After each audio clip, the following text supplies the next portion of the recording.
This message is being brought directly to you. Hey guys, you're here with Hero Bios, and today we're going to be doing our first bio. Actually, you probably have seen my my Overwatch video if you have visited my channel, but this is actually the first bio I've done. So today we're going to be talking about Mario. Yes, the original, the man, the myth, the legend, Mario. He was the first. He was the one I started out with as a kid. I'm sure many of you have started out with as a kid, and he just kept on getting better and better. I mean, from 2D to even better graphics, and to a lot of games with better graphics, and to actually 3D.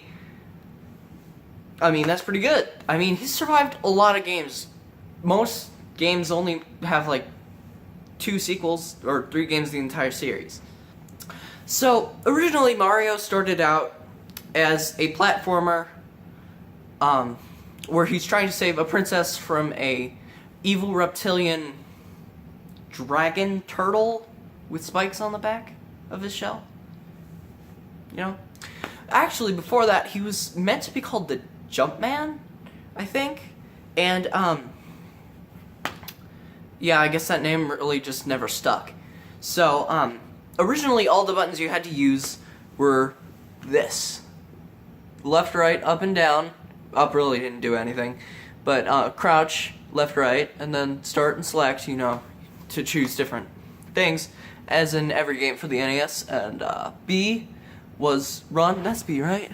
Anyway, so B was run if you held that down and went a direction, and then A was to jump, you know, get yourself off the ground. And then Mario was such a big hit, and he spiraled his way down to Mario Brothers 2, where you were actually able to put your crouch to good use. You could like pick up Shy Guys and birds, and eventually when you fought Birdo, you'd have to like pick up the eggs and then throw it at her. So yeah, a lot of that picking up stuff came in handy, came really handy. We move on to Super Mario Brothers 3, which kind of actually showed the more variety of power-ups. And so yeah, like there was frog power, there was Snooki power. Well, we refer to it as raccoon power. They're not the same thing. Well, they act like the same thing, but they're technically not. They don't look the same. Anyway, so as I was saying, frog power, Snooki power, raccoon power, and there was boomerang power.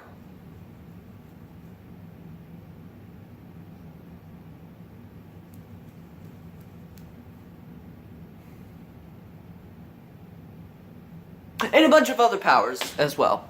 That's the one where the power-ups are more introduced. And then after that you would be playing the Super Mario World.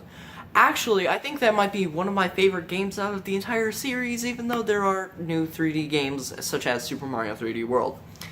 But I just love the style of that game. Its graphics were way better because it was on the SNES, and that game actually introduced the Yoshi, and so yeah, that was beast. So after you play that game, naturally you'd go to the next, which would be...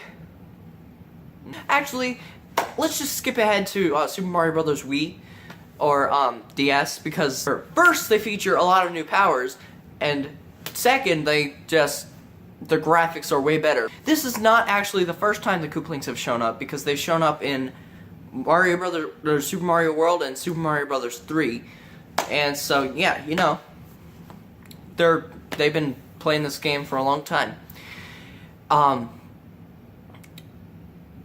That's where the ice power, the penguin power, and the propeller power were all introduced. And then they kind of took out Super Mario World's cape and the cape, and there was one more. No, I think it was just the cape. You were actually able to play multiplayer modes simultaneously, so you were able to play with your friends through a level and not trying to compete against each other, where you take turns, like in the originals. Both are really fun. So yeah, that was that. And then let's move on to Super Mario 3D World, as I was talking about earlier. And so that game introduced the whole. Well, for the Super Mario Brothers, it introduced the 3D feel. I mean, we had already had it with Mario Galaxy and Super Mario Galaxy and Super Mario Galaxy 2, but this is where it incorporates to the brothers, the Toad, and Princess Peach. So basically taking the old roster from Super Mario Bros. 2 and bringing it back in Super Mario 3D World. That game introduced the Cat Bell. It introduced the boomerang. Well, it brought back the boomerang, and it also introduced the double cherries, which would give you basically 2 lives to spend, and yeah. So the Mario has aged phenomenally. Like I said earlier, most games never make it this far, and there's still a new game coming out this winter season, Super Mario Odyssey for the Nintendo Switch. Who knew I'd get that far?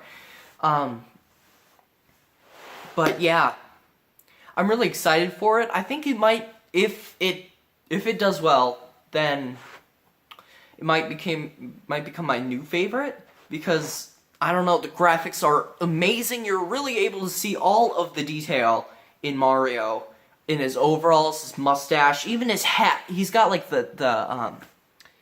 he's got like a little bit of shine where the M is, which is really cool, kind of showing that it's not like fabric, but it's like a laminated almost. But yeah. So that's Mario.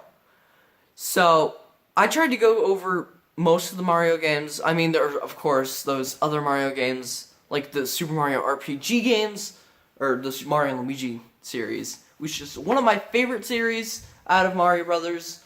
And so, yeah. But, yeah, that's Mario. Thank you guys for watching, and I hope to see you again soon. Have a good day, and have good gaming.